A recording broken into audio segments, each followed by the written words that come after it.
Arkadaşlar merhabalar. Bu videoda yazı maskeleme ile ilgili bir yöntem göstereceğim. Yöntemi öğrendikten sonra istediğiniz projenizde kullanabilirsiniz. Gayet işe yarayacağını düşünüyorum. İsterseniz hemen başlayalım. Buradan Rectangle Tool'u seçiyorum. Fotoğrafıma böyle bir yazı arka planı oluşturuyorum. Burada fill değerini, buradan rengini siyah yapıyorum. Köşeleri yuvarlak yapabilirsiniz veya keskin köşe yapabilirsiniz. Onları bu ayarlardan belirliyorsunuz. Detaya girmiyorum. Şekli çizdikten sonra üzerine yazı oluşturacağım. Yazımı yazdım bu şekilde. Şimdi ben arka planı yazımın içerisinde görmek istiyorum. Bu tekniği uygularken genelde şöyle yapıyoruz. İlk yöntemi göstereyim.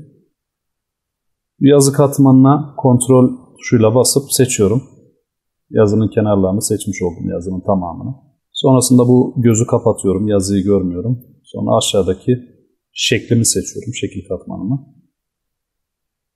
Bunu seçtikten sonra Add Layer Mask butonu var burada.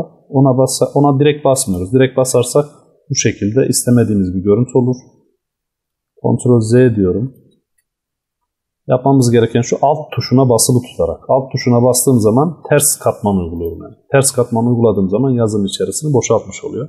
Yani arka plan görünür hale geliyor. Yöntem bu. Tamam, güzel bir görüntü oldu. Ancak şöyle bir sıkıntı var. Biz bu yazıya daha sonrasında müdahale edemiyoruz. Gördüğünüz gibi. Yani herhangi bir değişiklik yapamıyoruz. Boyutunu küçültüp büyütemiyoruz veya yazıyı değiştiremiyoruz. Bunun için diğer yöntemi göstereceğim. Diğer yöntemde ne yapıyoruz? Hemen maskemi tekrardan sileyim ben. Sildim. Yazımı açtım. Şimdi iki katmanımı, yazı ve şekil katmanımı seçiyorum. Klavyeden CTRL-G tuşuna basıyorum. CTRL-G tuşuna bastığım zaman direkt otomatik grup oluşturuyor. Bunu şöyle de yapabilirsiniz. İkisini seçtikten sonra sağ tıklayıp Group From Layers diyerek de yapabilirsiniz. Kısa yolunu öğrenmenizde fayda var. Ctrl G'ye bastıktan sonra buraya diyorum ki yazı. Arka planı ben önceden oluşturmuştum. Onunla bir işimiz yok. Yazı katmanındayken açıyorum. Alt sekmeye geliyorum. Yazının sağındaki bu boşluğa 2 kere basıyorum. Çift tıklıyorum. Yani. Çift tıkladıktan sonra burada kullanacağımız Knockout seçeneğinden Shallow'u seçiyoruz. Shallow'u seçtikten sonra fill değerini 0'a çekiyoruz. Bakın hemen arka plan görünmüş oldu. Bu nasıl bir kolaylığı oldu şimdi bize, onu hemen göstereyim. Yazıya 2 kere tıkladığım zaman bakın hemen yazıya müdahale edebiliyorum.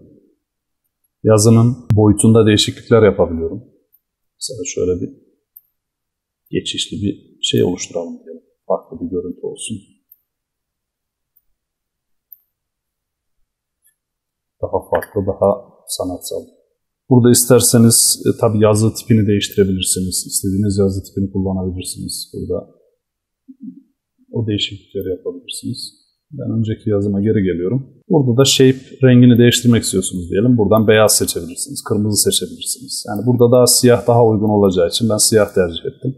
Yöntem bu kadar. Gayet basit ve açıklayıcı olmasını istedim. Videoyu beğendiyseniz kanalıma abone olup destek olabilirsiniz. Teşekkür ederim. İyi çalışmalar.